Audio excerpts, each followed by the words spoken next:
So அடுத்ததாக நம்ம கூட இருக்கிறது யார் பார்த்தீங்க அப்படின்னா ஸ்ரீ விஸ்வபாரதி பள்ளி தாளர் தான். கிட்டத்தட்ட இந்த யூசி மேக்ஸ் அபாகஸ் ஆரம்பித்த காலகட்டத்திலிருந்து நந்தினி மேமுக்கு ஒரு பேக் போனாக ஒரு பில்லராக சப்போர்ட்டிவாக இருந்திருக்காங்க. இப்போ வரைக்குமே சப்போர்ட்டிவாக இருந்துகிட்ருக்காங்க.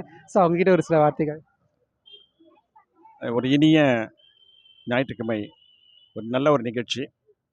கிட்டத்தட்ட ஒரு 500 குழந்தை கலந்துட்டு இருந்தாங்க. 500 குழந்தைகளுக்கும் விதவிதமான பரிசுகள், விதவிதமான காம்படிஷன்ஸு. அது drawing, handwriting, abacus, cube சால்விங்னு. பொதுவாக வந்து இங்கே பார்த்தீங்கன்னா எவ்வளோ கவர்மெண்ட் ஸ்கூல் பசங்க யூனிஃபார்மில் வந்திருக்கிறாங்க. பொதுவாக ப்ரைவேட் ஸ்கூலில் வந்து நாங்கள் அடிக்கடி ஃபங்க்ஷன் வச்சு பண்ணிவிடுவோம்.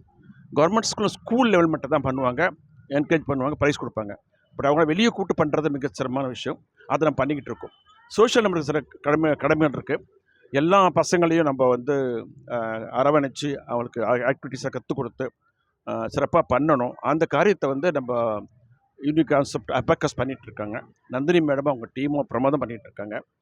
இந்த மாதிரி ஃபங்க்ஷன் வந்து நிறையா, இது ஒரு 3ஆவது ஃபங்க்ஷன் நான் பேசிகிட்ருக்கேன். ஃபங்க்ஷனில் வந்து நிறைய குழந்தைகளை நம்ம வந்து என்கரேஜ் பண்ணி வாழ்க்கையில் வந்து முன்னேற்றிருக்கிறோம். அவங்களாம் பெரிய ஸ்டெப்ஸு தான். இவங்க இந்த மாதிரி ஸ்டெப்ஸில் பிரயாணிக்கும் போது, இந்த கப்ஸு மெமெண்டோலாம் அங்கே இருக்கும்போது அதை பார்க்கும்போது நம்ம நிறையா சாதிக்கணுன்ற அவங்க எண்ணம் மென்மேலும் வந்துகிட்டே இருக்கும். அந்த எண்ணம் வந்து அவங்க பெரிய லெவலுக்கு கண்டிப்பாக கொண்டுட்டு வரும். மீடியா சார்பில் அடிக்கடிக்கு நீங்கள் பேட்டி எடுத்து நிறைய விஷயங்களை வந்து மக்களுக்கு சொல்லிகிட்டு இருக்கீங்க. வாழ்த்துக்கள். இன்னும் சிறப்பாக வந்து இந்த மீடியாவும் கான்செப்ட் யூனிக் கான்செப்ட் மேக்ஸும் நல்லா வரணும். இன்னும் நிறைய ஸ்கில் நம்ம கற்றுத்தரணும். தருமபுரி வந்து நம்ம தமிழ்நாட்டிலே இந்த மாதிரி விஷயத்தில் தலை சிறந்து வணங்கணும்னு வாழ்த்து விடைபெறுகிறேன். நன்றி, வணக்கம். தேங்க்யூ.